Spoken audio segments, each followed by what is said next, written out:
Efesios capítulo 1, versículo 15 hasta el 33. Voy a leer.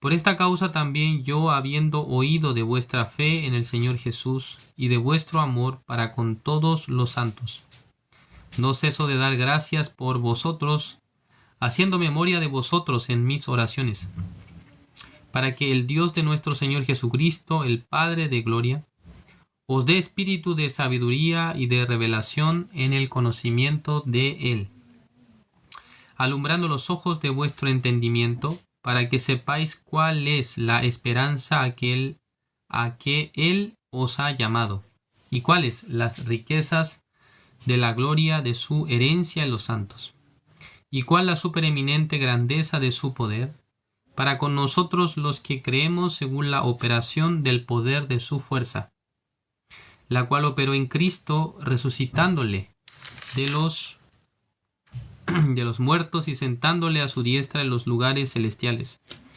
sobre todo principado y autoridad y poder y señorío y sobre todo nombre que se nombra, no solo en este siglo, sino también en el venidero, y sometió todas las cosas bajo sus pies y lo dio por cabeza sobre todas las cosas a la Iglesia, la cual es su cuerpo, la plenitud de aquel que todo lo llena en todo. Hasta el versículo 23 he leído. Ya acá en Efesios, el apóstol Pablo está teniendo un corazón, dice, de orar por todos los santos, o sea, por todos los miembros hermanos de la iglesia de Éfeso. Veamos acá el versículo 15. Por esta causa también yo, habiendo oído de vuestra fe en el Señor Jesús y de vuestro amor para con todos los santos. Versículo 16. No ceso de dar gracias por vosotros, haciendo memoria de vosotros en mis oraciones. El apóstol Pablo está manifestando su corazón hacia los hermanos de la iglesia de Éfeso. Dice que está orando, está manifestando, está haciendo memoria de los hermanos de Éfeso en sus oraciones. Es correcto, ¿no? Entonces, ¿qué era la oración del apóstol Pablo? ¿Con qué proyecto, con qué propósito él oró? Veamos. El versículo 17, para que el Dios de nuestro Señor Jesucristo, el Padre de gloria, os dé espíritu de sabiduría, dice, y de revelación en el conocimiento de Él. O sea, el apóstol Pablo no está orando por los hermanos para que sean, o sea, para que los hermanos tengan algún tipo de bien material. O sea, no estoy diciendo que nosotros no necesitamos algún tipo de bien material, ¿no? Para vivir. Pero acá dice que está orando para que le dé espíritu de sabiduría y conocimiento, de revelación, perdón, en el conocimiento de Él. Una oración muy particular para que le dé sabiduría y también le dé revelación en el conocimiento de Él. Así dijo el apóstol Pablo, ¿no? Entonces, ¿qué es lo que el apóstol Pablo quiere que le revele a los hermanos? ¿Qué es lo que el apóstol Pablo desea que le sea revelado a los hermanos? ¿O qué es lo que desea que los hermanos conozcan? Ya veamos acá el versículo 18. Alumbrando los ojos de vuestro entendimiento, para que sepáis cuál es la esperanza a que Él os ha llamado. Esta palabra es muy importante. Alumbrando los ojos de vuestro entendimiento. Os ha, dice, versículo 18, para que sepáis cuál es la esperanza a la que Él os ha llamado. En otras palabras, ¿no? Tiene que descubrir cada uno de los hermanos, todos los creyentes, los cristianos salvos, por qué razón el Señor me llamó. ¿Cuál es el propósito de Dios por el cual Él me ha llamado a mí? Ustedes no deben pensar que esto es una casualidad. no es por la casualidad que Dios a ustedes un día les hizo escuchar el Evangelio, les hizo escuchar la palabra, sino que existe el plan de Dios, el proyecto de Dios. ¿Sí me comprenden? Entonces, acá el apóstol Pablo está diciendo que alumbrando los ojos de vuestro entendimiento, es decir, que ahora los ojos de los hermanos de la iglesia de Éfeso están oscuros, ¿no? O sea, están oscurecidos. Su entendimiento no es claro todavía. Todavía no sabe bien. Dios me salvó, Dios me había dicho que Jesús vino a este mundo y limpió mis pecados. Entonces, qué bueno es esto porque ya no tengo pecado, entonces yo no iré al infierno cuando muera. Ya digamos que hasta ahí los hermanos de la iglesia de Éfeso, creo que hasta ahí ellos podían comprender. Sí, la verdad es que Jesús llevó mis pecados, soy justo, soy santo, soy limpio, yo ya no tengo pecado. Pero, acá dice, alumbrando los ojos de vuestro entendimiento. Sus ojos todavía no están alumbrados de manera correcta. Entonces, está orando para que alumbre los ojos. ¿Para qué? Para que pueda saber cuál es la esperanza a que Él los ha llamado. En otras palabras, ¿por qué los ha llamado? Y luego dice, ¿y cuáles las riquezas de la gloria de su herencia de los santos? Esta palabra es muy interesante. Porque las riquezas, dice, de su gloria. Perdón, de la gloria de su herencia en los santos. O sea, Dios ha preparado un lugar para ustedes porque nos ha preparado también la herencia en los santos, dice. Es decir, que Dios ha preparado una herencia para nosotros. Es como cuando una persona muere, ¿no? La persona que muere, ya digamos que tiene bienes, entonces él tiene que escribir un testamento. Entonces digamos que tiene 2 hijos, ¿no? Y también tiene su esposa. Entonces en el testamento debería especificar, ya yo tengo 2 casas, una casa para mi esposa. La otra casa entre los hermanos, entre mis hijos, debería venderla y el dinero, la mitad uno, la mitad otro. ¿Sí? Y luego o sea, vehículos que tengo, el vehículo que tengo voy a dejar a mi hijo, ¿no? Y luego tenía una motocicleta, entonces a su hija. Ya digamos que así se ha dividido las riquezas, la herencia del padre que ha fallecido. Entonces, de la misma manera, Dios prepara, dice, la herencia en los santos, dice. O sea, cada uno de ustedes, si descubre cuál es el propósito de Dios para su vida o con qué propósito Dios lo ha llamado, entonces Dios no solamente los llamó, Dios no solamente les ha asignado una función en la iglesia, sino que también les ha dado la herencia, dice. Es decir, que Dios ha preparado todo para nosotros, ¿no? Pero ¿cuál es el problema, estimados hermanos? Si ustedes no descubren cuál ha sido el llamamiento de Dios, con qué propósito Dios les llamó, entonces ustedes llevarán una vida de incertidumbre nada más. Dios, ¿por qué me salvó? ¿Acaso Dios quería que yo sea un ministro de la iglesia? ¿Acaso Dios quiere que yo sea un servidor de la iglesia? ¿Acaso Dios quiere que sea un diácono de la iglesia, un anciano de la iglesia? Entonces, cada uno de ustedes, por medio de la revelación, dice acá, en el conocimiento de Él, dice, alumbrando los ojos de vuestro entendimiento para que sepáis cuál es la esperanza a que Él os ha llamado. Ustedes hasta ahora escucharon el Evangelio, han entendido acerca del perdón de sus pecados. Tienen en su corazón la plena certeza de que han sido salvos. Si no hay alguien que tiene esta certeza, tiene que escribir en este momento, ¿no? Pastor, yo no tengo la certeza de mi salvación. Yo no sé si todavía soy salvo. Yo todavía no he creído exactamente. Todavía me siento pecador o creo que soy pecador. Porque el sentirse pecador es diferente a creer que son pecadores, ¿no? ¿Por qué alguien se siente pecador, por ejemplo? La razón es porque a veces comete pecados. A veces de su corazón salen malos pensamientos, malos deseos. Entonces dirá, soy pecador. ¿Es correcto?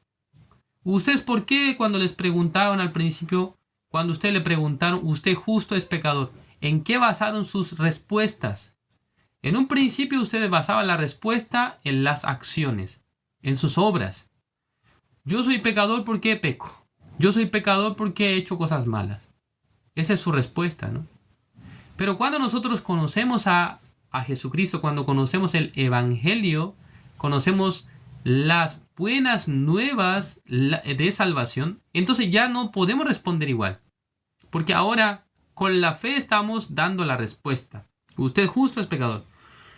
Soy justo, dice. ¿Por qué usted es justo? ¿Acaso usted no peca? No, yo no dije que yo no pequé, que yo no peco, sino que en el momento en el que me dice que yo soy justo es porque Jesucristo me lavó. Y esto viene a ser el testimonio de la salvación. Entonces, en el corazón de la persona, si está claro este punto, no puede negar esto. No puede menos que salir de su boca, soy justo. Pero si una persona mira sus obras, jamás puede salir de su boca la palabra soy justo, porque no se encuentra en ese lugar. No se encuentra en el pecador, no se encuentra la respuesta de que es justo. Ya, en otras palabras, estimados hermanos, en la ley no se pueden hallar justos, solamente se hallan pecadores. Por eso dice, no hay justo ni aun uno. ¿Es correcto? Pero en la gracia de Dios, en la fe, no se pueden hallar pecadores. ¿Sí entienden ustedes? Ya, en la ley no hay ni un justo, ¿no? Pero en la gracia de Dios no hay ni un pecador. O sea, nadie que ha aceptado la gracia de Dios, ha aceptado el Evangelio, puede decir que es pecador. Entonces, si decimos que no hay justo ni aun uno en la ley, entonces en la gracia podemos decir que no hay pecador ni aun uno.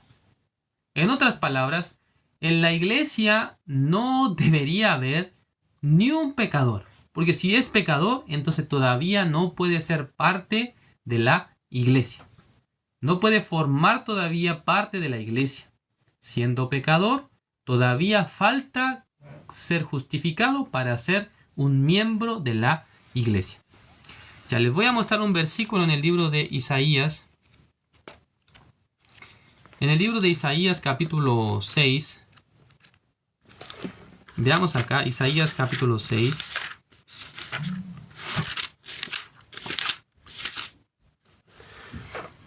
El versículo, Isaías capítulo 6, el versículo 7 dice, y tocando con él sobre mi boca, dijo, he aquí que esto tocó tus labios, y es quitada tu culpa y limpio tu pecado. Ya, en el capítulo 6 del libro de Isaías aparece la conversión de pecador a justo de el profeta Isaías. ¿Sí? Leamos un poco más. El versículo 8 ahora dice, después oí la voz del Señor que decía, ¿a quién enviaré y quién irá por nosotros? Entonces respondí, yo, heme aquí, envíame a mí. Ya Dios preguntó, ¿a quién voy a enviar para que anuncie mi palabra, para que predique mi palabra como el profeta de Dios? Entonces Isaías respondió, heme aquí, envíame a mí. Entonces cuando Dios pregunta a Isaías, ¿a quién enviaré? Entonces Isaías mirándose a sí mismo no se sentía digno de servir al Señor. Pero después de que el ángel puso en su labio, en su boca, puso el carbón encendido y dijo, es limpia tu culpa, y luego dice, y limpio tu pecado. Sí, es quitada tu culpa y limpio tu pecado. Desde ese momento, digamos que el profeta Isaías se convierte de pecador, inmundo pecador, a un justo. Entonces, al ser un justo, entonces reúne las condiciones para ser el profeta de Dios, para ser enviado por Dios, para que él pueda llevar la noticia, el evangelio de salvación. Ya veamos ahora el libro de Romanos. Vamos a viajar rápidamente al libro de Romanos, capítulo 10, el versículo 15 dice: ¿Y cómo predicarán si no fueren enviados? Como está escrito, cuán hermosos son los pies de los que anuncian la paz, de los que anuncian buenas nuevas. 16. Mas no todos obedecieron al evangelio, pues Isaías dice: Señor, ¿quién ha creído a nuestro anuncio? Ya, está diciendo el profeta Isaías. ¿Qué es lo que está diciendo el profeta Isaías? Ya, el apóstol Pablo primero está dando una aseveración. Mas no todos obedecieron al evangelio. Y luego compara esto con la palabra que aparece en el libro de Isaías. Dice así: mas no todos obedecieron al evangelio, pues Isaías dice. ¿Qué dice Isaías? Señor, ¿quién ha creído a nuestro anuncio? Versículo 17. Así que la fe es por el oír, y el oír por la palabra de Dios. Entonces, Isaías lo que está anunciando, según el apóstol Pablo, es el evangelio. Pero Isaías vivió 700 años antes de Cristo. Pero dice que ¿quién ha creído a nuestro anuncio? ¿Oh? ¿Quién ha obedecido al evangelio? Entonces, de repente el apóstol Pablo dice: Isaías dijo esto. ¿Quién ha creído a nuestro anuncio? Entonces nos sorprende en gran manera, porque Isaías también, así como nosotros, un día fue limpio de sus pecados. Fue quitada su culpa, dice.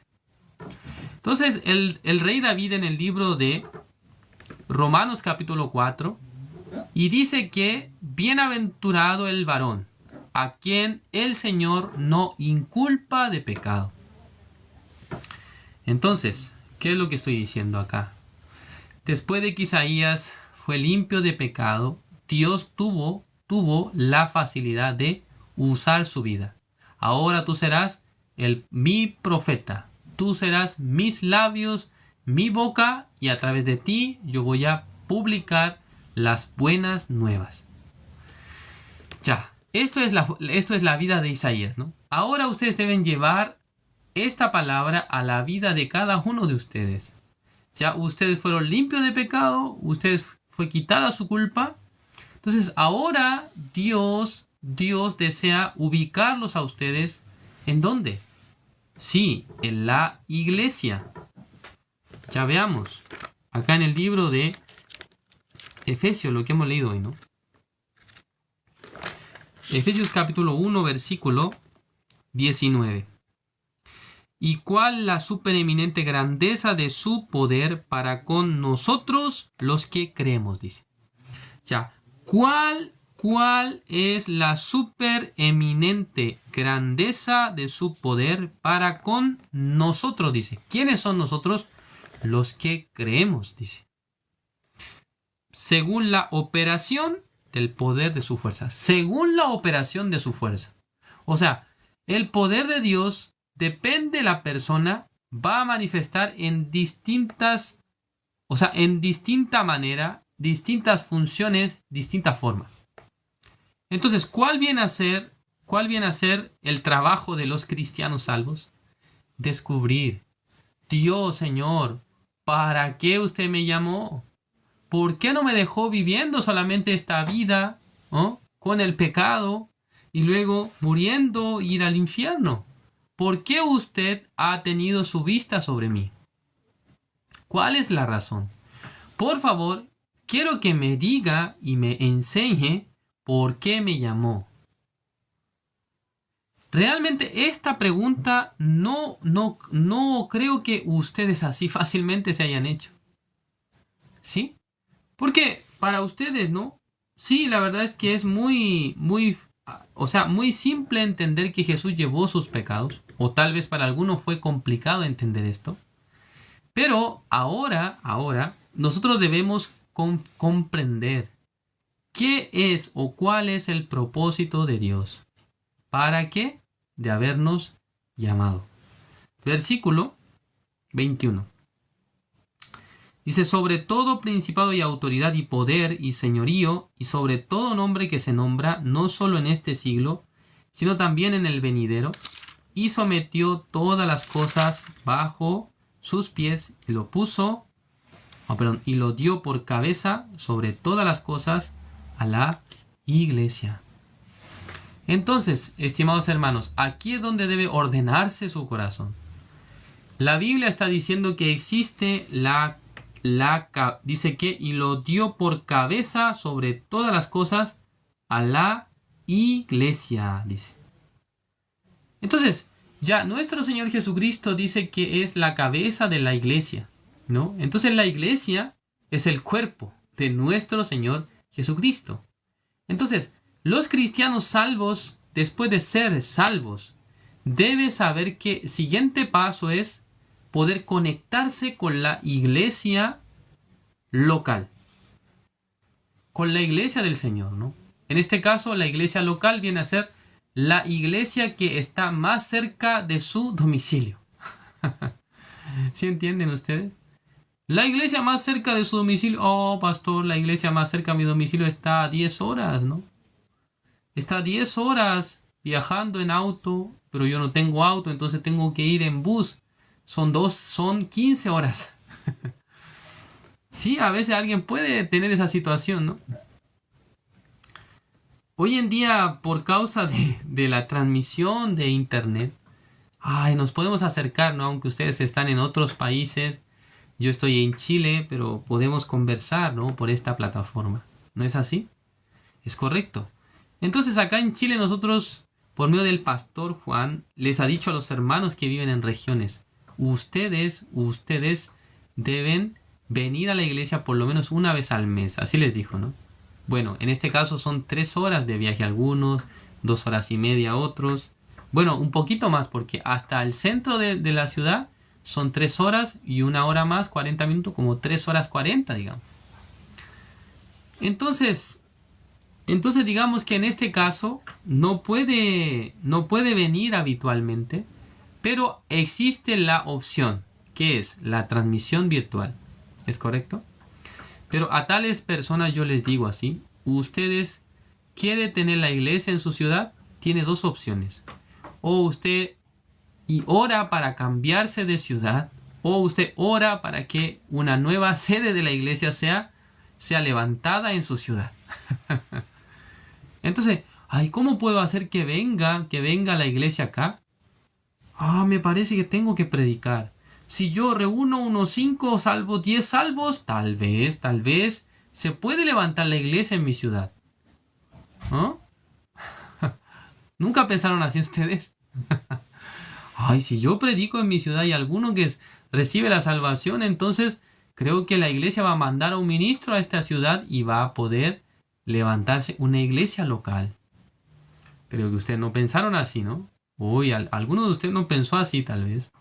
Bueno, la Biblia nos está enseñando, hermanos, que después de recibir la salvación, ustedes son personas que deben conocer o deben recibir el espíritu de sabiduría y revelación en el conocimiento de Él, alumbrando los ojos de vuestro entendimiento, para que sepáis cuál es la esperanza a que Él os ha llamado. ¿Por qué Dios me llamó? Otra vez es la misma pregunta, ¿no? ¿Dónde Dios quiere usar mi vida? Si ustedes descubren esto, entonces no será en vano su trabajo, su vida, su sacrificio en el Señor. Pero si alguien realmente no conoce bien la voluntad de Dios para su vida, entonces siempre estará su corazón a veces estará muy, ¿cómo decirlo, no? Tendrá incertidumbre. ¿Dónde Dios quiere que yo ande? ¿En dónde Dios quiere que yo trabaje? Pero una cosa clara es, hermanos, no hay nadie que Dios quiere que sea suplente, ¿no? Como en el fútbol, ¿no? En el fútbol existe equipo titular y existen los suplentes, ¿no? Pero según mi entendimiento, en el mundo de Dios, Dios quiere que todos sean utilizados, ¿no? Que todos cumplan una función dentro de la iglesia. Que todos puedan trabajar en pos del mismo propósito, obviamente, ¿no? Entonces, hermanos, para mí, ha sido un gran descubrimiento poder entender o recibiendo la revelación de Dios de ser ministro de la iglesia.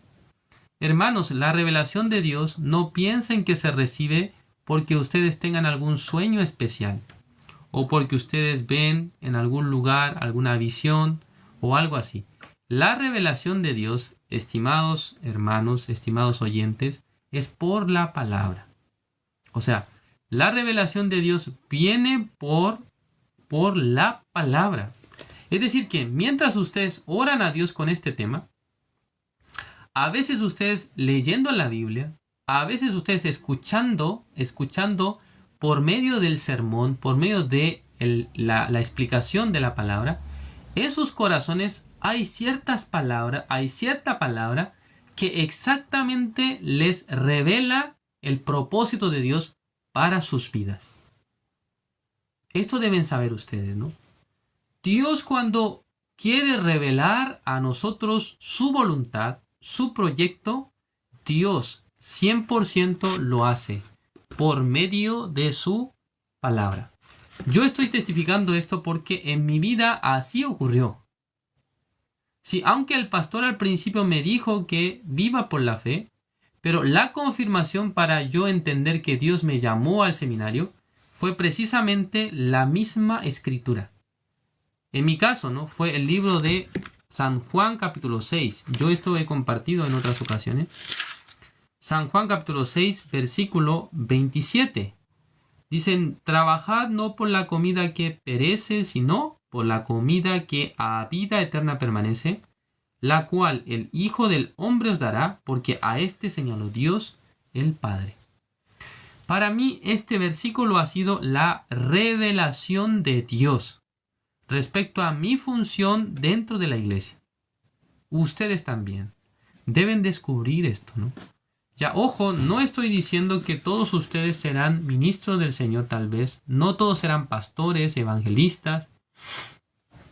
Pero Dios tiene que a ustedes darle la revelación por su palabra. Mostrarle, ¿no? Ah, Dios, ¿usted en qué quiere utilizarme, no? Por favor, permítame su sabiduría, su entendimiento. ¿Ustedes piensan que Dios no va a hacer esto? El apóstol Pablo oró por esto. ¿Sí? Por favor, Señor, que le revele a los hermanos de la iglesia de Éfeso que descubran por qué Dios los llamó, qué herencia Dios les quiere dar, dónde Dios los quiere utilizar, dónde Dios los quiere hacer ser servidores de Él. Entonces, si ustedes son capaces de, son personas que anhelen o que consideren esto importante, entonces ustedes con este tema podrán orar delante de Dios. Podrán buscar la respuesta de Dios. En mi caso, ¿no? En mi caso, hermanos, por causa de lo que, el pastor me dijo, yo pude considerarlo. Yo pude considerarlo. El pastor me ha dicho esto, entonces voy a orar con este tema. Sí, en mi caso, si fuera un poco forzado, ¿no? En el sentido de que debe saber, Dios quiere usarlo para ser un ministro o en ese tiempo para que yo pueda tener un empleo, un trabajo, en fin. O sea, me refiero a que siendo trabajador poder servir al Señor con mis bienes, ¿no? O sea, con el dinero a veces para apoyar, ¿no? ¿Entiende lo que digo, no? Entonces, estimados hermanos, la iglesia es el cuerpo de nuestro Señor Jesucristo. Si ustedes son personas que han recibido la salvación, deben considerarse miembros. Entonces, un miembro que está sano, que está bien ubicado en su lugar, puede funcionar muy bien. Por ejemplo, mi mano. Si yo quiero tomar la Biblia, entonces la puedo tomar con la mano, ¿no? Tal vez sería difícil tomar la Biblia con el pie, ¿no? O con el hombro, no se puede, ¿no? Pero con la mano puedo tomar la Biblia, ¿no? Porque una función de la mano, ¿no? Poder tomar esto, ¿no? Poder tomar una taza con café, ¿es correcto? Para poder tomar la cuchara y comer, para poder lavarme los dientes, para poder afeitarme el rostro, ¿no? Entonces hay una función específica. Esto es lo que debemos saber, descubrir, ¿sí? ¿Cómo se descubre? Ya les dije a ustedes. Si ustedes pueden pensar un poco, pueden entender. Me parece que Dios por su palabra quiere darme la respuesta. Espero, ¿no? Que en su vida también Dios le muestre, ¿no? Su voluntad. ¿Con qué proyecto les ha salvado? ¿Cuál es el propósito de Dios para la vida de ustedes? Hay muchos lugares donde pueden ser usados por Dios. Alguno canta muy bien. Creo que Dios quiere usarme en el coro de la iglesia. Alguno que tiene habilidad para el sonido, entonces voy a ser utilizado para el sonido porque son cosas importantes. Otro, yo soy muy bueno para las redes de transmisión. Yo soy muy bueno para el diseño, entonces voy a ser usado para diseñar. Entonces hay muchos lugares donde puede ser usado por Dios, sobre todo ahora que la iglesia no solamente es presencial, sino que constantemente estamos haciendo transmisiones hacia otros países, hacia otros lugares. Entonces necesitan las personas aptas, ¿no? Que sepan cómo trabajar en esta área, en esta otra área, y luego siendo utilizados por el Señor. Que sean personas que reciban realmente la guía del Señor. Espero que sean personas que puedan encontrar conforme a la Escritura, ¿cuál es la esperanza por la cual Él os ha llamado a ustedes? ¿Sí? En esta noche vamos a terminar así. Gracias por su atención. Vamos a orar. Dios Padre, Señor, le agradecemos. En esta noche hemos compartido acerca de un tema. Cuál sea la voluntad de Dios o el proyecto de Dios para nuestra vida. Creo que Dios, quien es un ser, o sea, supremo, Dios es todopoderoso, omnisciente, omnipresente. Él puede conocer bien en qué área Él desea utilizar nuestras vidas. ¿Dónde Dios desea que nosotros sirvamos a este evangelio? Realmente Dios desea revelar esto en la vida de cada uno de nosotros. ¿Dónde Dios quiere utilizarnos? ¿Dónde Dios quiere que nosotros sirvamos? ¿Por qué existe la herencia en los santos? Existe un lugar donde Dios nos quiere ubicar, pero algunos todavía no pueden realmente descubrir. Espero, Señor, que usted también a los hermanos les haga descubrir, Señor, dónde el Señor desea utilizar sus vidas, donde sean instrumentos preciosos del Señor, donde sean instrumentos preciosos del Santo Evangelio. Gracias, Señor, por todo. Encomendando en sus manos todas las cosas, oramos en el nombre de su Hijo amado, nuestro Señor Jesucristo. Amén.